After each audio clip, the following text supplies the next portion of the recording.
Home finally. After days at Jantar Mantar, after sleeping in hotel rooms, after running between barricades, after inhaling more tear gas than fresh air, I'm back. Back to my room, back to my desk, back to normal life. The noise has settled, but the echoes in my head haven't. Because some journeys don't end when the train reaches your station.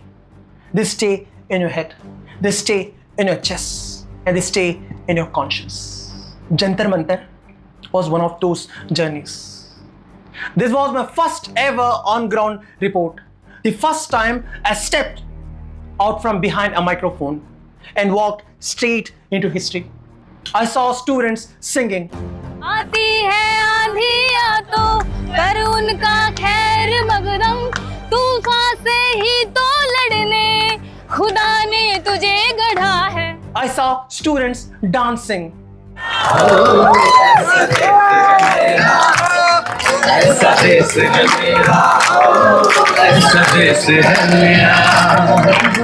बोल पपीहा कोयल गाए, बोल पपीहा कोयल गाए, सावन की गाए.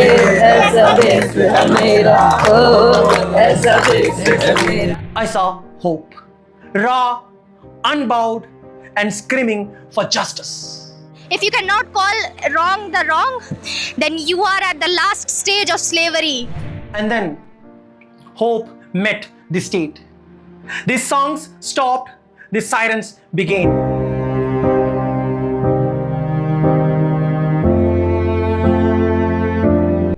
I saw pallet guns, I saw electric barons, I saw tear gas filling the streets, I saw lathis raining on people whose biggest weapon was a placard, a slogan, a song.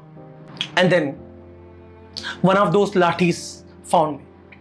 A thick wooden stick came crashing across my lower back, right across my left buttock. For a second, my mind didn't even understand what had happened. Your brain takes a few seconds to process betrayal. Your body understands before your mind does. Then another blow right onto my left arm. The same arm that already carries a metal rod from an old accident. Do you know what it feels like when Delhi police bamboo meets orthopedic surgical titanium? It doesn't just hurt. It vibrates through your entire skeleton. It's the state machinery literally clashing with the steel inside my body. It's funny, cinema convinced us that getting beaten up on the streets looked heroic. You get hit, you spit a little blood, you look into the camera and you deliver a monologue. Reality is infinitely less cinematic. Reality is ugly, awkward, and deeply unglamorous. That night, I returned to my hotel room, alone. No songs, no cameras, just silence and pain. I walked into the bathroom and suddenly even sitting down on a toilet seat felt like negotiating a fragile peace treaty with physical torture. You try to lower yourself millimeter by millimeter, praying your lower back doesn't give out. I reached for the tap with my left hand and my arm simply wouldn't cooperate. For the first time in years, I couldn't even wash myself properly. A basic human routine, something you do every single day without thinking, suddenly became an obstacle course. Every tiny moment reminded me of that stick. Every muscle had memorized the impact, all because some guy in a uniform was given a wooden stick and a power trip.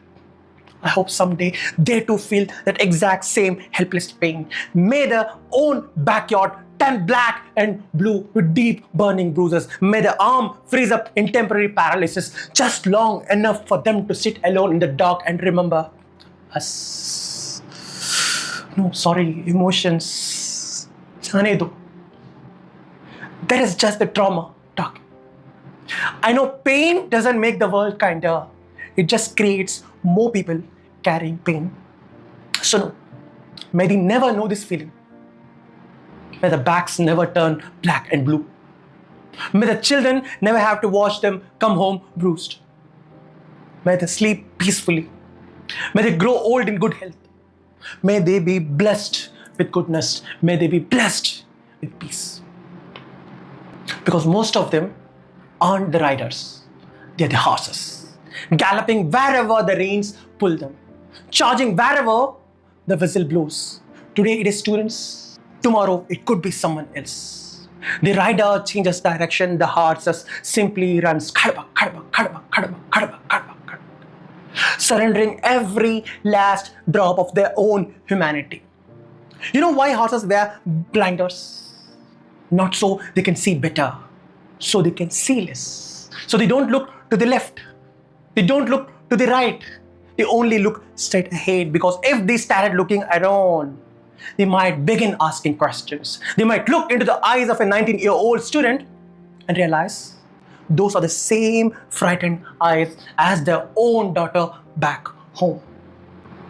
They might look at a boy clutching a torn backpack and remember their own son leaves for college every morning with one just like it. There is a danger of saying. Saying creates hesitation. Hesitation creates conscience. And conscience is a terrible inconvenience when your job is to obey. The rider sits high above the dust, far above the shouting, far above the smoke, far above the panic. Crisp white clothes, polished shoes, air-conditioned corridors. The rider never inhales a single breath of tear gas. The rider never feels bamboo striking bone. The rider just signs an order, moves a pen and blows a whistle, and the horses run. Khadba, khadba, khadba, khadba, khadba, khadba, khat, khat, khat, khat. This is the man who is responsible for what happened to you. Of course, he takes his orders from the Prime Minister, but this is the man who beat you, who thrashed you, who humiliated you, who shot you with pellet guns. Delhi police reports to MHA. MHA is run by Mr. Amit Shah, the Home Minister. And the other side is the RAF, which reports to the CRPF, which is a paramilitary force, which also reports to the Home Minister. These forces that did the beatings, that shot our students with pellet guns, both report to Mr. Amit Shah. That day, I saw young women crying after their clothes were torn from the back, being slapped and physically brutalized by uniformed horses.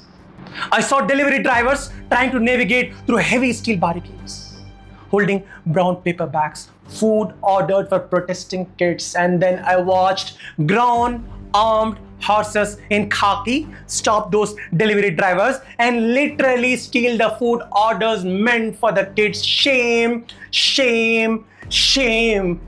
Grown horses, rifles slung over the shoulders, lathis tucked under the arms, munching on stolen rolls and thalis, chewing on burgers and sandwiches, while students were wiping blood off their faces. Some of the horses were wiping mayonnaise off the fingers, meant for the very kid whose heads they had cracked open, whose butts they had turned black and blue. What kind of character is this, bro? What kind of moral decay is this?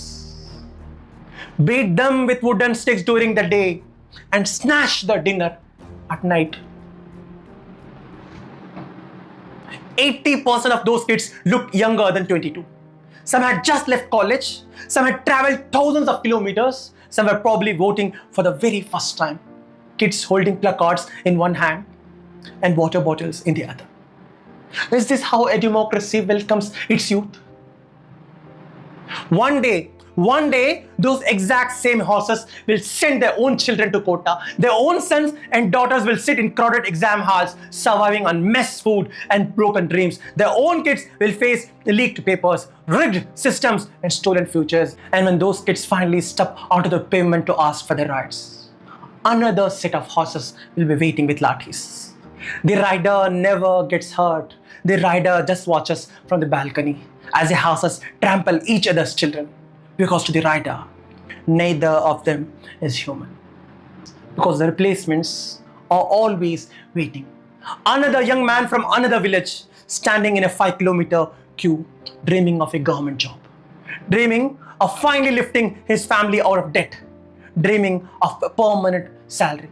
Dreaming of dignity. He doesn't enter the police academy dreaming of beating students. He enters dreaming of feeding his parents.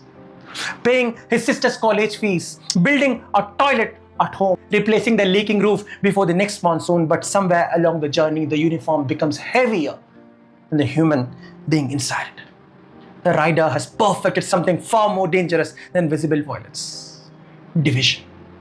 Teach the man with the lathi to fear the man with the placard. Teach the man with the placard to hate the man with the lathi. And suddenly, two sons and daughters of the same soil begin fighting each other. Well, neither of them wrote the rules of the game. One leaves his village with a backpack. Another leaves the same village with a pair of running shoes for the police recruitment test. One family mortgages land to pay coaching fees. Another family mortgages land to pay under the table bribe for a police physical test. Different dreams, the same anxiety. Different uniforms, the same poverty. Different destinations, the same parents, the same dust, the same sun, the same country. And somehow we have convinced these two young people that they are each other's enemies. One holds a placard, the other holds a lathi. But if you strip away the wood and strip away the cardboard, you're left with two people carrying the crushing weight of an entire family's future on their shoulders. And perhaps that is the saddest image I brought home from Jantar Mantar. Not that Indians were fighting Indians, but the two young Indians who probably would have shared a cup of tea under different circumstances were made to stand on the opposite sides of the same barricade. They didn't just bruise my back at Jantar Mantar. They didn't just clash against the titanium rod in my arm. They pulled back the curtain and showed me the cruelest, darkest joke being played on our generation. A civil war between two hungry brothers for the amusement of a rider who doesn't even care to learn the names. Just like I said at the beginning, some journeys don't end when the train reaches your station. They stay in your head. They stay in your chest. And they stay in your conscience. Jantar Mantar was one of those journeys. I went there as a journalist. I came back as a witness. And as long as this microphone is plugged in, as long as I can stand behind this desk, I will make sure nobody forgets what happened on the pyramid. सब याद रखा जाएगा. सब कुछ याद रखा जाएगा.